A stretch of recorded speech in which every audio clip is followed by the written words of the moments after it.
শ্রীলঙ্কার বিপক্ষে ওয়ানডে দল ঘোষণায় বিতর্ক, বিজয়ের বাদ পড়া মোসাদ্দেক সোহানের সুযোগ না পাওয়া বিস্ময়কর।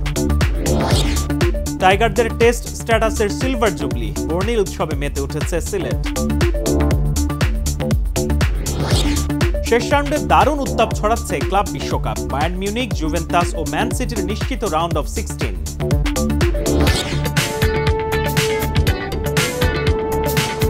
আসসালামু আলাইকুম প্রিয় দর্শক, বাংলা ভিশনের স্পোর্টস বুলেটিন স্পোর্টস টাইমে সবাইকে স্বাগত। সাথে আছি আমি মাহমুদুল হাসান।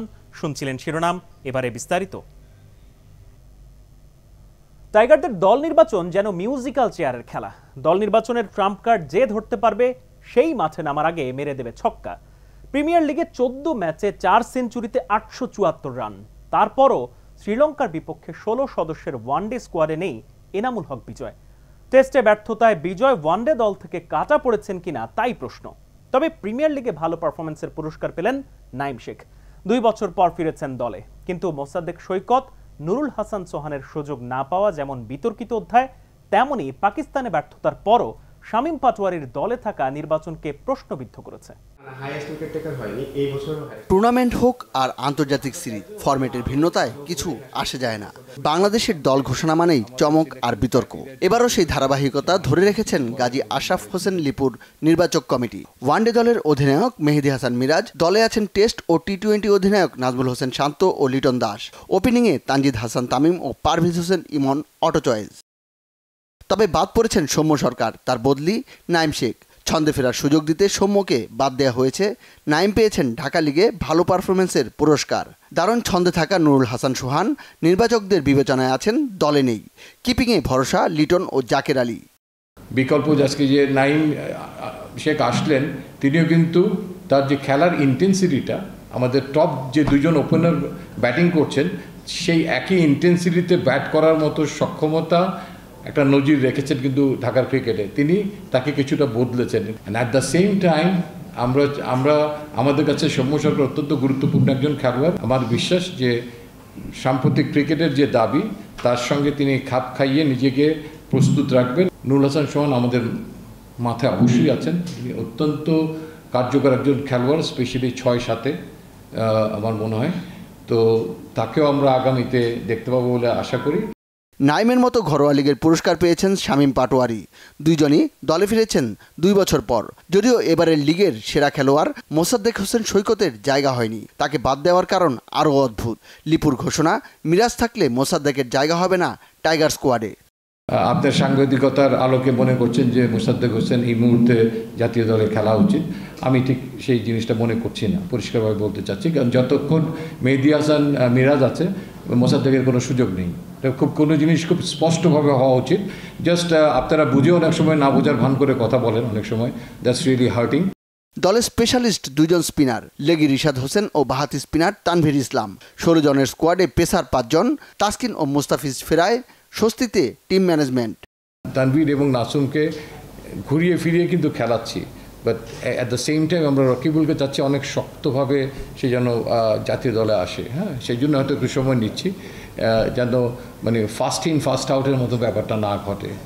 টেস্ট সিরিজ শেষে 2 জুলাই থেকে শুরু হবে বাংলাদেশ শ্রীলঙ্কা 3 ম্যাচের ওয়ানডে সিরিজ। বোলিং ব্যাটিং এর Monir Hossain Khan, Bangla vision, Dhaka. Deadline 26 June.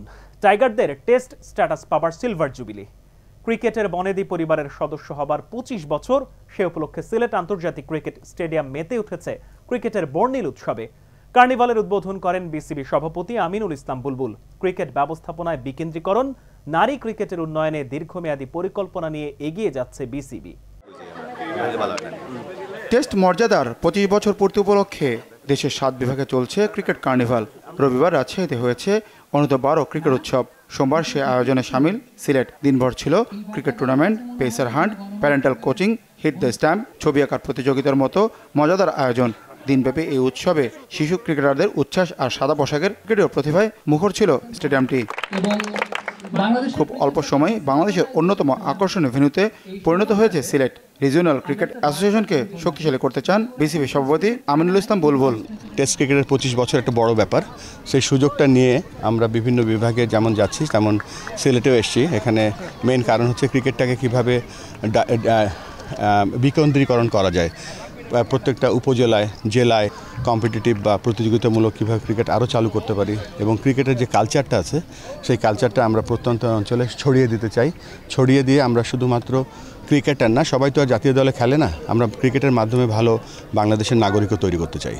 BCB সভাপতি জানান, দেশব্যাপী ক্রিকেট ছড়িয়ে দেওয়াই তার লক্ষ্য। শুধু পুরুষ নয়, নারী ক্রিকেটকেও এগিয়ে নিতে পরিকল্পনা করছে বোর্ড। আমরা সকলকে নিয়ে ডিসেন্ট্রালাইজেশনটা করতে চাই। ডিসেন্ট্রালাইজেশন মানে এই না যে শুধুমাত্র আমরা পৌঁছাবো এবং খেলাবো, সাথে সাথে আমরা যাতে ভালো ক্রিকেটার তৈরি করতে পারি সেই লক্ষ্যে কোচদেরও ট্রেনিং করাবো, আম্পায়ারদেরও ট্রেনিং করাবো এবং কীভাবে আমরা আরও ভালো ক্রিকেট উপহার দিতে পারি সেটাই আমাদের মূল লক্ষ্য। ক্রিকেট কার্নিভালের অংশ হতে পেরে দারুণ আনন্দিত খুদে ক্রিকেটাররা, উৎসাহ বেড়েছে অভিভাবকদেরও। Manik Mahmud, Bangla vision, sports desk. Billion ডলারের ফিফা ক্লাব বিশ্বকাপে এখন গ্রুপ পর্বে শেষ রাউন্ডের উত্তাপ। 32 দলের লড়াইয়ে 8 গ্রুপ থেকে নকআউট পর্বে শেষে 16তে খেলা নিশ্চিত করেছে 3টি দল, জার্মানির বায়ার্ন মিউনিখ, ইতালির জুভেন্টাস ও ইংল্যান্ডের ম্যানচেস্টার সিটি।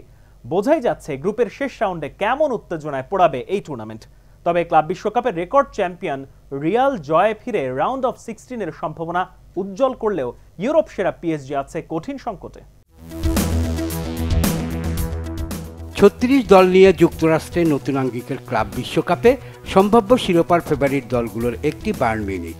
জার্মান বুন্দেসলিগায় এক মৌসুম পর শিরোপা পুনরুদ্ধার করা ক্লাবটির সঙ্গে সি গ্রুপে আছে পর্তুগালের বেনফিকা, আর্জেন্টিনার বোকা জুনিয়র্স এবং নিউজিল্যান্ডের Auckland City. Amateur club Auckland সিটিকে নিয়ে নিজেদের প্রথম ম্যাচে ছেলে খেলা করে 10-0 গোলে জয় পাওয়া বায়ার্ন পরের ম্যাচে সেই তেজ আর দেখাতে পারেনি।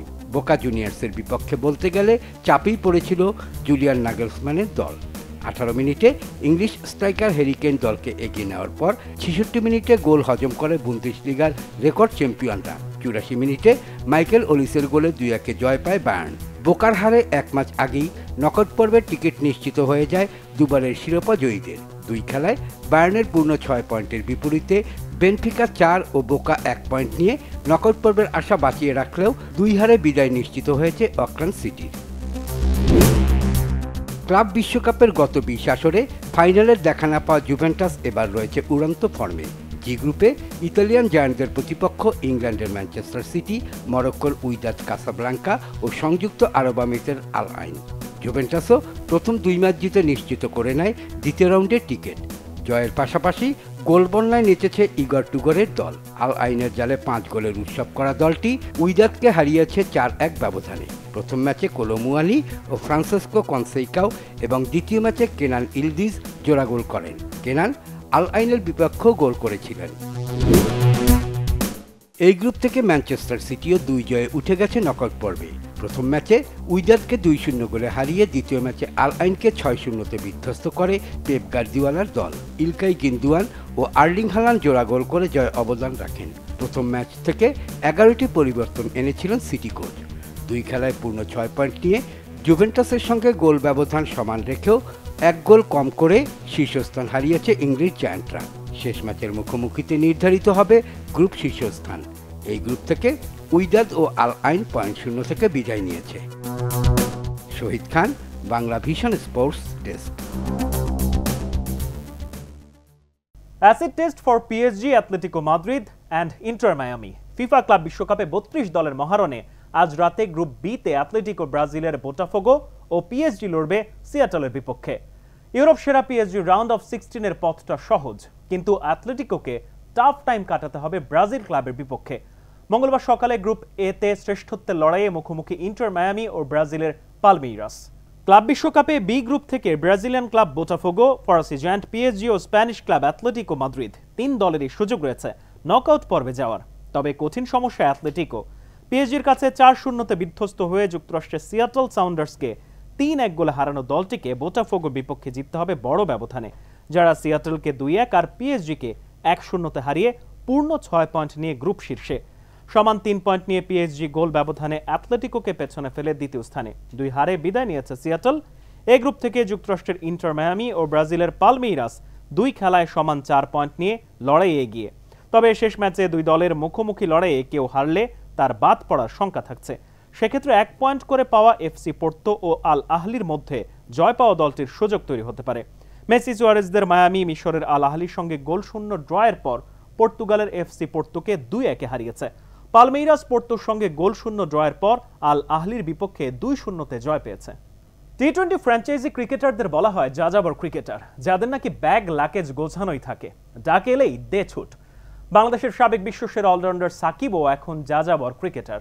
রাজনৈতিক মারপ্যাচে দেশের হয়ে খেলতে পারছেন না, তাই বিশ্বের বিভিন্ন প্রান্তে টি-20 ফ্র্যাঞ্চাইজি ক্রিকেটে খেলে ব্যস্ত সময় পার করছেন। এবার ক্যারিবীয় ম্যাক্স 60 টি10 টুর্নামেন্টের আকর্ষণ যে সাকিব। বাংলাদেশের জান, বাংলাদেশের প্রাণ নামেই পরিচিত ছিলেন সাবেক বিশ্বসেরা অলরাউন্ডার সাকিব আল হাসান। অথচ ক্রিকেটের নবাব খ্যাত সাকিব রাজনীতির সাথে জড়িয়ে নিজেকেই করেছেন বিতর্কিত। পরিবর্তিত রাজনৈতিক কারণে জাতীয় দল থেকে অনেকটা নির্বাসিত পতিত সরকারের সংসদ সদস্য সাকিব। তবে লাল সবুজের দলে সুযোগ না পেলেও বিদেশের ফ্র্যাঞ্চাইজিতে মাঠ মাতাচ্ছেন টাইগার অলরাউন্ডার। সম্প্রতি পাকিস্তান সুপার লিগ PSL-এ খেলেছেন লাহোর কালান্দার্সের জার্সিতে।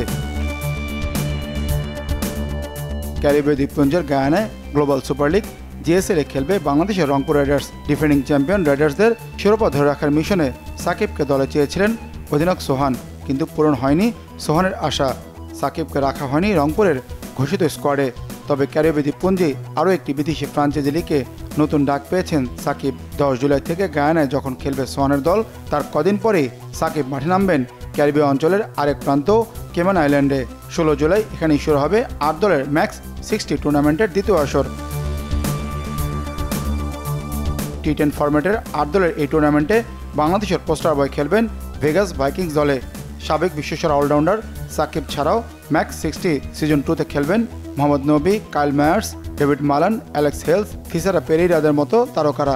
23 জুলাই হবে ফাইনাল। টুর্নামেন্টের প্রথম আসরে চ্যাম্পিয়ন হয়েছিল ক্যারিবিয়ান টাইগার্স। এই মৌসুমে শুধু ম্যাক্স 60 টি10 লিগই নয়, ক্যারিবিয়ান অঞ্চলের ফ্র্যাঞ্চাইজি ক্রিকেটে আরও ব্যস্ততা আছে সাকিবের। 3 বছর পর আবারও খেলবেন ক্যারিবিয়ান প্রিমিয়ার লিগ CPL-এ। এন্টিকা অ্যান্ড বারমুডা ফ্যালকনস দলভুক্ত করেছে বাংলাদেশের সাবেক অধিনায়ককে। 2013 সাল থেকে CPL-এ খেলে আসছেন সাকিব। 3 দলের হয়ে 5টি মৌসুমে খেলেছেন 2022 সাল পর্যন্ত। Manik Mahmud, Bangla vision, sports desk. আন্তর্জাতিক অলিম্পিক কমিটিতে এখন ফার্স্ট লেডি ক্রিস্টি কভেন্ট্রি। এই প্রথম বিশ্বের সবচেয়ে প্রাচীনতম ক্রীড়া সংগঠন IOC-তে নারী সভাপতি দায়িত্ব নিল।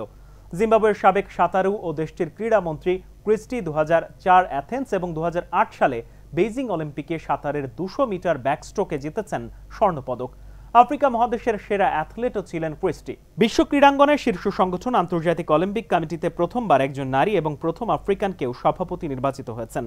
বর্তমান সভাপতি থমাস ব্যাক পদত্যাগ করলে গত 20 মার্চ IOC-র 144তম কংগ্রেসে সর্বোচ্চ 49 ভোট পেয়ে সভাপতি নির্বাচিত হন ক্রিস্টি। তবে IOC-র রীতি অনুযায়ী 23 জুন অলিম্পিক ডের দিনে আনুষ্ঠানিকভাবে দায়িত্বভার গ্রহণ করেন নতুন সভাপতি। 1983 সালে জিম্বাবুয়ের হারারেতে জন্মগ্রহণ করেন ক্রিস্টি কভেন্ট্রি। 2002 সালে কমনওয়েলথ গেমসে সাঁতারে স্বর্ণ জিতে পাদপ্রদীপে উঠে আসেন। এরপর 2004 অ্যাথেন্স এবং 2008 সালে বেইজিং অলিম্পিকে সাঁতারের 200 মিটার বিশ্ব রেকর্ড গড়ে ব্যাকস্ট্রোকে স্বর্ণপদক জিতে সেরা সাফল্য প্রদর্শন করেন। 2007 সালে অল আফ্রিকান গেমসে 7টি স্বর্ণ জিতে সেরা ক্রীড়াবিদের মর্যাদা পান। অলিম্পিক এবং বিভিন্ন গেমসে জিম্বাবুয়ের জন্য দারুণ সাফল্য বয়ে আনায় প্রেসিডেন্ট রবার্ট মুগাবে ক্রিস্টিকে $1,00,000 প্রাইজ মানি দিয়ে সম্মানিত করেন। যদিও সেই অর্থ তিনি দেশের অভাবী মানুষদের সাহায্য করে দেন। 2018 থেকে 25 সাল পর্যন্ত জিম্বাবুয়ের ক্রীড়ামন্ত্রীর দায়িত্বে ছিলেন ক্রিস্টি। এছাড়া জিম্বাবুয়ের অলিম্পিক কমিটির সদস্য এবং IOC-র অনেক গুরুত্বপূর্ণ কমিটিতে দায়িত্ব পালন করেছেন ক্রিস্টি। বাংলাদেশ অলিম্পিক অ্যাসোসিয়েশন IOC-র নতুন সভাপতির দায়িত্ব গ্রহণের দিনটি কেক কেটে উদযাপন করেছে। ম্যান অফ ম্যাজিক্যাল ফিগার, বাংলাদেশের অভিষেক টেস্টেই সেঞ্চুরি করে অসাধারণ এক কৃতিত্ব প্রদর্শন করেছেন আমিনুল ইসলাম বুলবুল। দেশের প্রথম টেস্ট সেঞ্চুরিয়ান এখন বাংলাদেশ ক্রিকেট বোর্ডের সভাপতির দায়িত্বে। 2000 সালের 10 নভেম্বর ঢাকা স্টেডিয়ামে ভারতের বিপক্ষে 145 রানের দারুণ এক ইনিংস খেলেন বুলবুল। তবে আন্তর্জাতিক ক্রিকেটে বাংলাদেশের প্রথম সেঞ্চুরির নায়ক মেহরাব হোসেন অপি। 1999 সালের 25 মার্চ ঢাকা স্টেডিয়ামেই জিম্বাবুয়ের বিপক্ষে ওয়ানডেতে 101 রানের ইতিহাস গড়া ইনিংসটি খেলেন মেহরাব। অন্যদিকে টি20 ফরম্যাটে বাংলাদেশের পক্ষে সেঞ্চুরি হয়েছে 2টি। পারভেজ হোসেন ইমন আমিরাতের বিপক্ষে এই বছরই 17 মেতে 100 রান করেছেন। কিন্তু এই ভার্সনের সেঞ্চুরিতে বাংলাদেশের পাইওনিয়র তামিম ইকবাল খান। 13 মার্চ 2016 ভারতের ধর্মশালায় টি20 বিশ্বকাপে ওমানের বিপক্ষে 63 বলে অপরাজিত 103 রানের দুর্দান্ত এক ইনিংস খেলে টি-20-তে নিজেদের প্রথম সেঞ্চুরি রেকর্ডটি নিজের করে নেন তামিম। এই ছিল এখনকার মতো, সাথে থাকায় ধন্যবাদ। আল্লাহ হাফেজ।